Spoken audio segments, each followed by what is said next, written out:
ഈ ടെക്സ്റ്റിൽ പറഞ്ഞതുപോലെയുള്ള വിഷയങ്ങളാണോ നിങ്ങളുടെ പ്രശ്നം?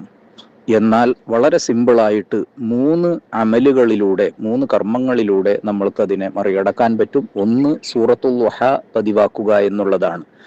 ഇത് മനസ്സിന് കൂടുതൽ ആത്മബലം നൽകുന്ന അമലാണ്.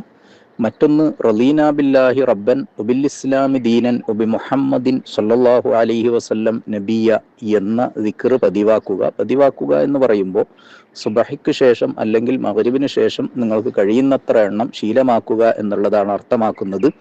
ഇത് നിങ്ങളുടെ ജീവിതത്തിൽ നിന്ന് പരാതിയും പരിഭവവും പാടെ ഇല്ലാതാക്കാൻ നിങ്ങളെ സഹായിക്കും. മൂന്നാമത്തെ കാര്യം, ജീവിതത്തിൽ നല്ല ഗോൾ സെറ്റ് ചെയ്യുക എന്നുള്ളതാണ്. നല്ല ലക്ഷ്യങ്ങൾ കാണുക, അതിനുവേണ്ടി പ്രവർത്തിക്കുക എന്നുള്ളതാണ്. അപ്പോൾ ഗോൾ സെറ്റ് ചെയ്ത് അതിനുവേണ്ടി പ്രവർത്തിക്കുമ്പോൾ പിന്നെ മറ്റ് ചിന്തകൾക്കോ അല്ലെങ്കിൽ ഓവർ തിങ്കിങ്ങിനോ അനാവശ്യമായ കാട് കയറിയ ചിന്തകൾക്കോ ഇടം തന്നെ ഉണ്ടാകുകയില്ല. അള്ളാഹു അനുഗ്രഹിക്കുമാറാവട്ടെ.